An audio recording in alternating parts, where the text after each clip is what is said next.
you so much for coming, and I hope to leave you off with a little bit of a taste of what went on. So the topic that we had was tricky technology, and we needed to present how technology can be used wisely, moderately to children, especially of that group 1 age. So let me share the slides and then we can go over some other points that we considered as well. So we chose the theme, the sub-theme as watch, and synonymous to www, the World Wide Web. We've been using this acronym why, what, and when, um, inspired by what Swami had kind of instilled in us when we gave that parenting workshop. We did that parenting workshop on technology. So we kind of used that same www concept, and we tried to tie it into the whole aspect of Swami's watch acronym. And you will see that flowing through this thing as well. So if you don't mind, let's just go over some of the key aspects of this workshop, and I will share some more points of consideration. And then definitely I do want to see if you have any questions so that we can learn from each other. So there were some activities, so we did put in what the activities would entail. So that's just a snippet of what the activities were going to entail. And this is a video that we did, an introduction video. Hey kids, a perfect lemonade has water, sugar, and lemon juice in the right quantity. Just like that. If you're using iPad or Chromebooks, make sure you use it in moderation. For example, doing something on Brain Pop Jr. or watching Uncle Lion Tales for learning something might be okay. But even that, when used and watched for a long duration, might not be okay. Now, let's see what Ananta Akka, Shakti Uncle, and Nirmala Auntie has to say about it. They're going to talk about the why, the what, and the when. So come on, let's go. Listen to them. Hey, why are you sad? I have to finish my homework. But my best friend, she wants me on a Zoom call for a play date. I don't know what to do. Well, remember the story of Hanuman when he was going to Lanka? Is it the story about Hanuman flying to Lanka to see Sita? That mountain Mainaka, it came up and asked him to rest on it. Hanuman didn't rest. Hanuman went ahead to Lanka after politely declining the invitation. Hanuman knew why he was going to Lanka, why it was so important. You're right. My homework is a little bit more important. I have to get good grades. I'll tell my friend. I'll finish my homework and see if there's time. Greetings. I'm bored. The question is, what to watch? Looks like I have many choices here. TV, cartoons, video games, and a number of things. Should I watch healthy stuff or should I choose unhealthy stuff?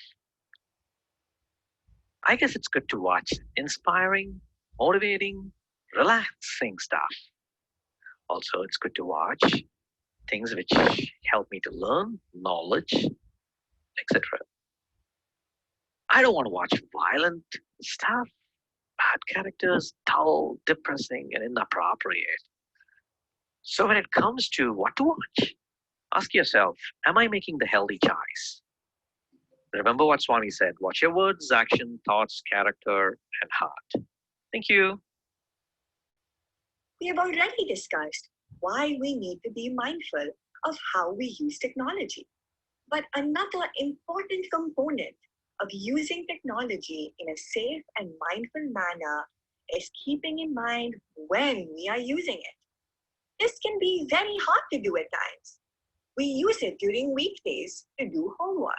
But if we're already on our laptops, why can't we go on YouTube and watch a few videos or play games online? Instead of going outside for a walk or going outside to ride a bike, why can't we watch a TV show or play video games? None of these activities are bad activities per se, but doing them when we could be doing a productive task instead is very harmful for all of us. Before we do any task that takes us away from something productive, we need to ask ourselves, is this the right time for this?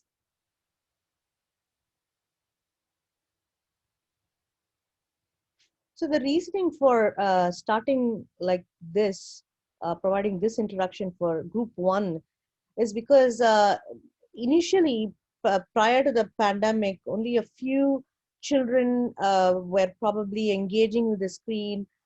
Parents were able to do a lot more screen time control. But with classes being online, I think the screen time has just exploded, even in very young kids.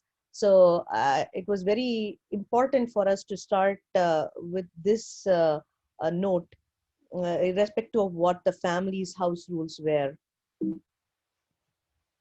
So then we went into the watch and how what we watched on the screen, what we interacted with in the screen, really had an impact, positive or negative, on our watch, the words, action, thoughts, character, and eventually our heart. So for this, we played the video, and I'm not going to play the entirety of this. This is it's actually a book which the authors have converted into an animated movie. So the children were given snippets of this video. It's about a bear family, how mother discovers that her children are just glued, including her husband also is glued to the TV, and she does this experiment of 1 week of no screen time, and they start to discover there is a world outside the TV, the outside of the screen. And that was important to bring up to the children, that there is something outside, there is things that you can do outside. So we had this video segmented into 3 parts, and we kind of had the children stop and think. There was not enough time to share. Maybe if you do something similar in your classes, it's you might have a discussion, but we just had a stop and think moment. And then we went into the discussion in the breakout rooms. We went and discussed what they learned, and there were some good insights. Children had already started to resonate. They started to think about what is too much. They're starting to notice that watching too much does give them a headache, makes them feel the fatigue. So I think there were some really good discussions in the breakout rooms. And then we had this whole concept of realistic scenarios. Uh, Whether it is a learning thing or a mindful exercise or even radio sci, there is a lot of screen content out there, and this is just the positive examples. Children do tend to watch other shows, Disney, sometimes a little bit more violent TV shows as well. So it was important to bring about this lens of www. Why are you watching it? When are you watching? What are you watching? What is that content all about? We wanted to have them look at their own videos, their own screen patterns with that lens. And we wanted to tie it back to the whole www. And we wanted to do this in a form of a bringing forth from within a Jukare process. And hence we just gave some samples and we asked them to think. And again, there was discussion. There was some really good thoughts that were coming about. And then we just had 2 or 3 more scenarios, video games. And this is another common scenario. A friend invites you for, uh, a Zoom play date. When can you go? When can you? How much can you engage? What kind of conversations are you having? And how these conversations, you might have, the friend might have a video switched off. How do you know whether the friend is actually uh, doing the right action, or not, even if it's whether your friend or not? So there were some scopes for exploring all those scenarios. And then the because this is group one, uh, having that connection with the hand and the head was very important. So we did a couple of activities. Some groups, some breakout rooms were able to cover both the activities, and some were able to cover only one activity. So the first activity was basically to have a circle, it's like a clock, like a watch, going back to our watch analogy. And then we divided the watch into two parts. The first part was the good watch, and the second part was the bad watch.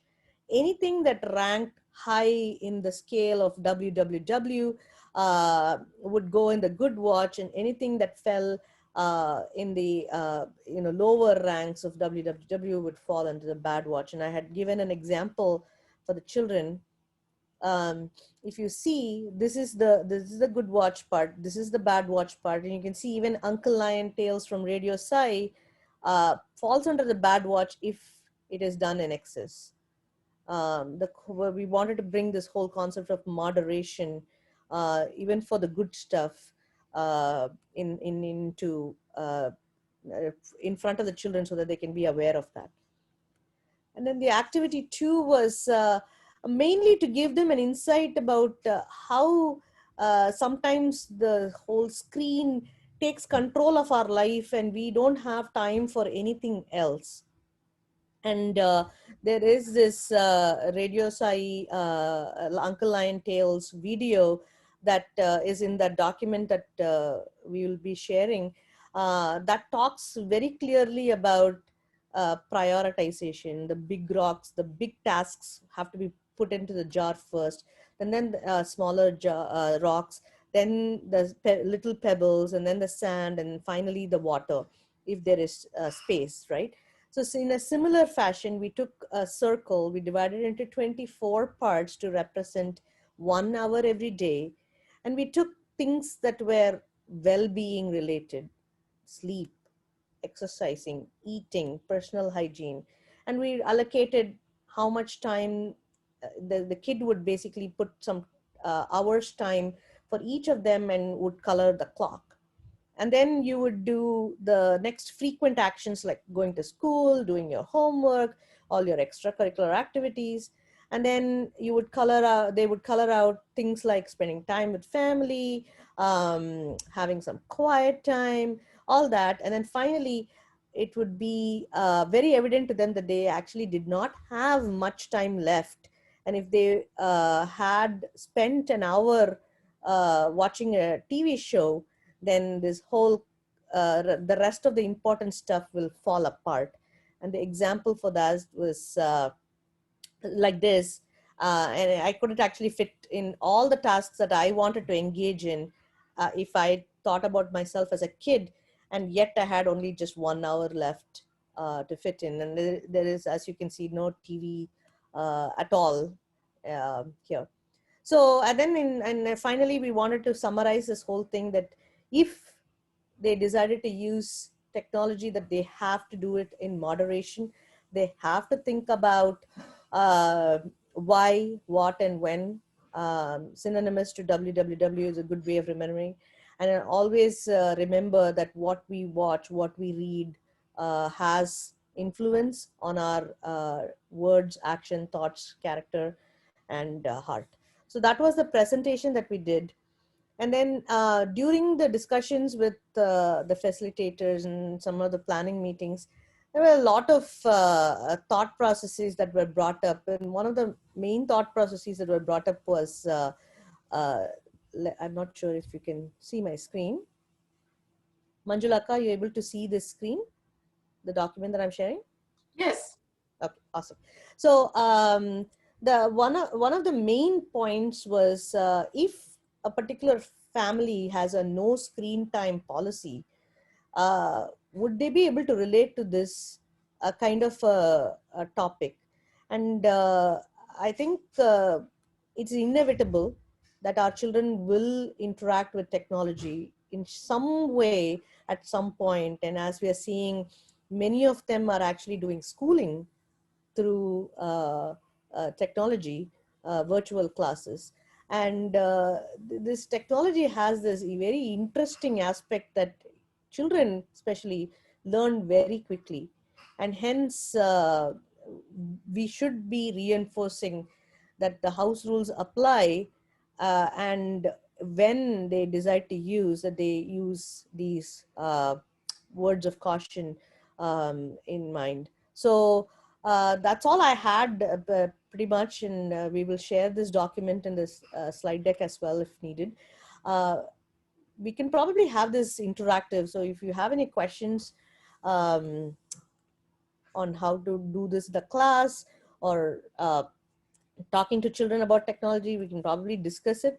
I'm also a fellow learner, so let me put that disclaimer out there, and I may not have an answer.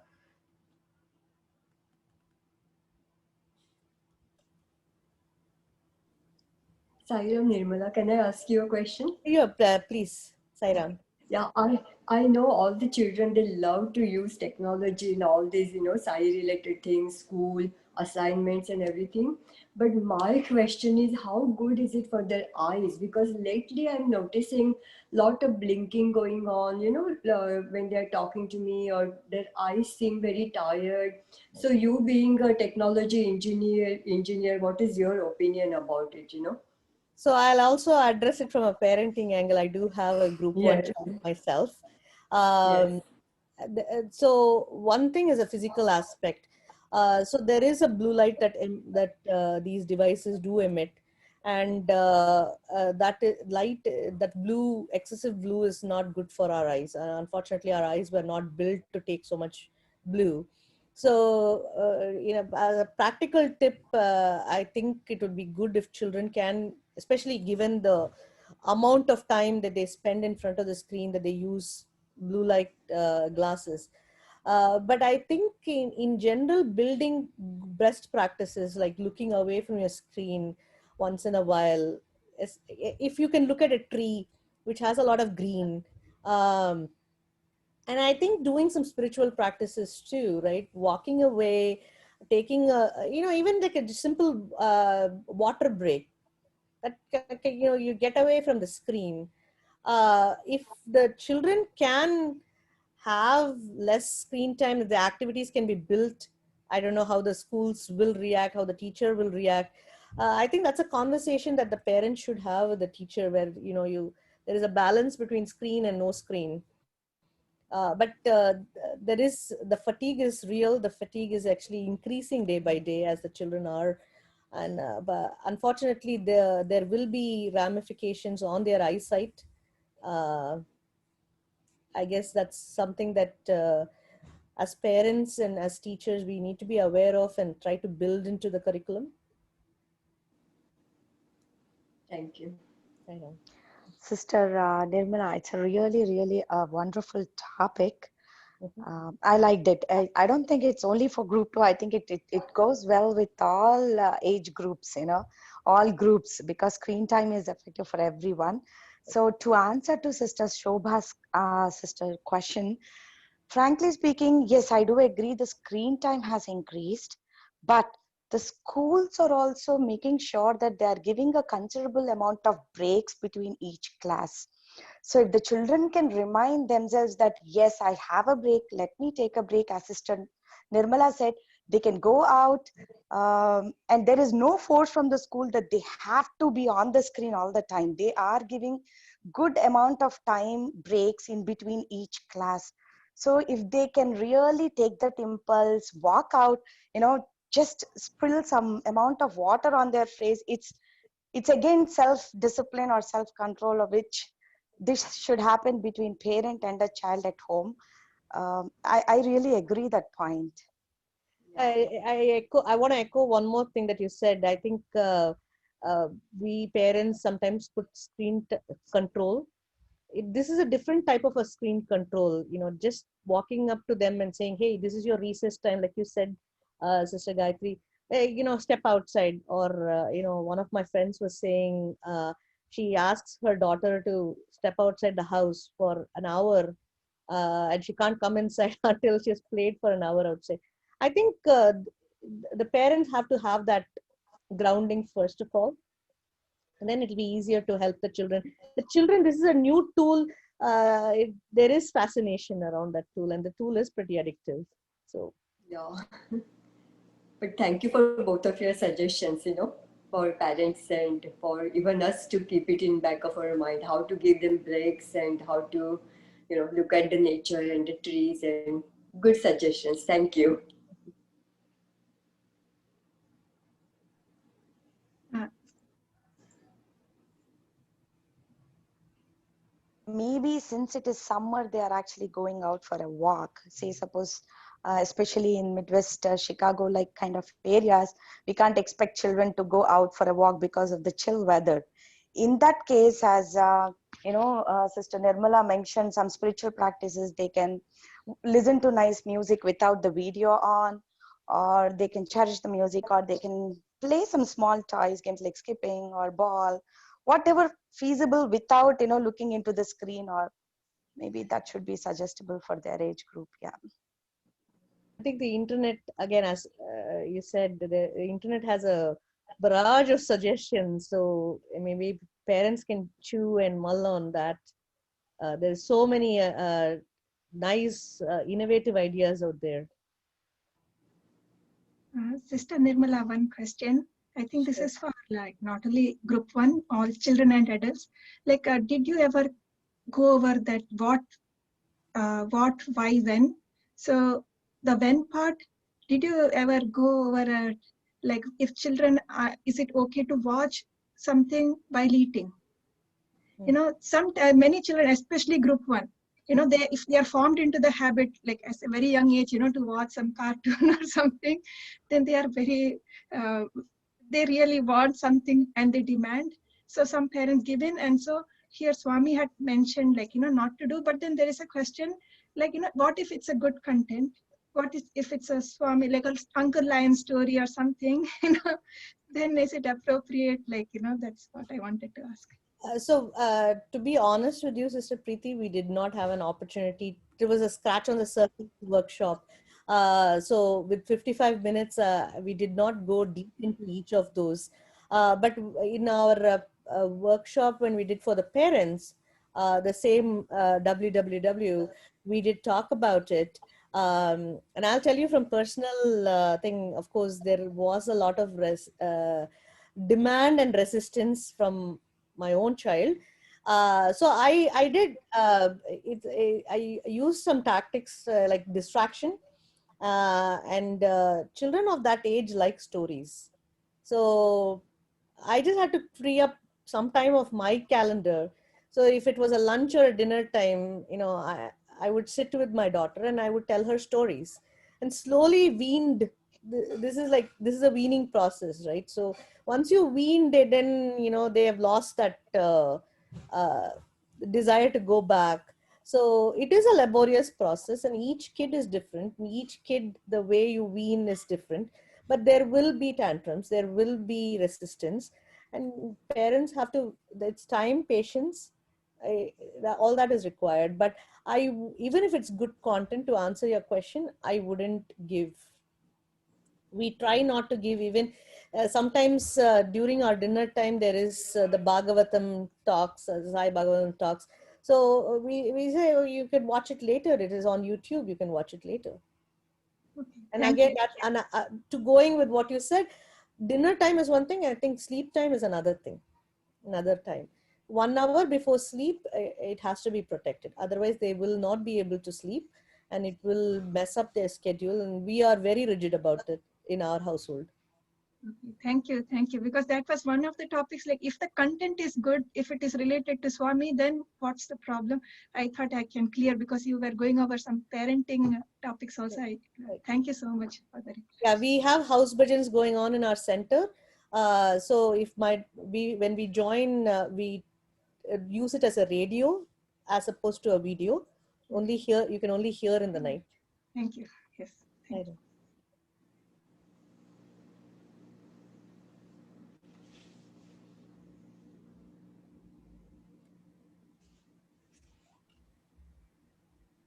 Awesome. Any other questions? This is such an important topic, Nirmala. And like you said, that happy medium has to be found always. You can't say no for technology and no for media, but on the other hand, let's not have them aimlessly watch everything and 24/7 just go on watching something or the other. Yeah, I think that is a very important point, Manjula, because I think if we say no right now, it's very easy. Group one level, you can just say no, and then eventually that it's fascinating. It's a fascinating tool. It's a very addictive tool. If we can't give in small increments now and kind of control, when we say no, and suddenly in the teen years they get unbridled content, then they don't know how to navigate the waters, right? Even if maybe even teen years say we crack it down, adulthood they have to. I mean, it's a necessity. So I think it is a good tool. Like Swami talks about the knife analogy. It is in the way we use it. Saying it's everything in moderation, like Swami. Right. By the way, we did the exact pie chart that you showed earlier in my last Sunday's class, and it was all about. We asked them to do 3 activities, like 5 minutes out on the patio, 5 minutes with the family playing some board games, and 5 minutes online, playing a video game. And based on that, the discussion and how would chart your 24 days 24 hours in a day and all that came up, and then they did a pie chart based on their. Yeah, I think you bring about a very important aspect. That's another thing in this age group. Uh, Family time and time with their parents is a beautiful carrot to dangle, which we have noticed. If our daughter is caught watching some show and we say, you know what, you want to play with us, and then that is more preferred than the screen time. So that is definitely a very, very worthy carrot. Again, it goes back to time and patience. We need to make time. We need to have patience. Right. And like you said, the moderation has to come this age, because as they get older, really there's no way they can avoid the technology. Right. I mean, I know my own daughters, for example, are 24/7 because that's where homework is and that's where everything is. So at that age, you can't say, get off that screen. Right. I mean, you can certainly dissuade them from doing anything that's not related to, I guess, eye center or school related, but they need to figure out. They need to figure out the moderation of how to be doing it then. Right. Awesome. And I think at that time we become co-learners with them, Sister Manjula. We learn with them as opposed to teaching them, right? Right. We are learning from them. That you said that pretty well. Awesome. Does anyone else have a question? Sairam sister, I have one question. Like, my kids have glasses, and doctor, or I don't know, they got that information from somewhere. Like, they got that blue screen ones, something that protects. So that I don't have that much knowledge regarding that. Can you just let me know, like, if you have information regarding, like, in the glasses they have that protection layer or something, which will not affect the eyes that much. So doctor said in that way. Right. So is that correct? Yeah, it is correct. So the blue the screen emits a blue light, And these glasses, whether it's prescription, you can add a layer, or you can get these plain glasses from Amazon or other places, which just basically have a yellow tinge to it. So blue plus yellow makes green. Green is very healthy for our eyes, and that's why the trees, looking at the trees, came. But blue light glasses is definitely something that increasingly people are using, kids and adults. So that would be definitely helpful to reduce the strain while they are watching. And it's still needed to look away from the screen. But I think while they're engaging with the screen, it will be good to have those blue light. Thank you so much.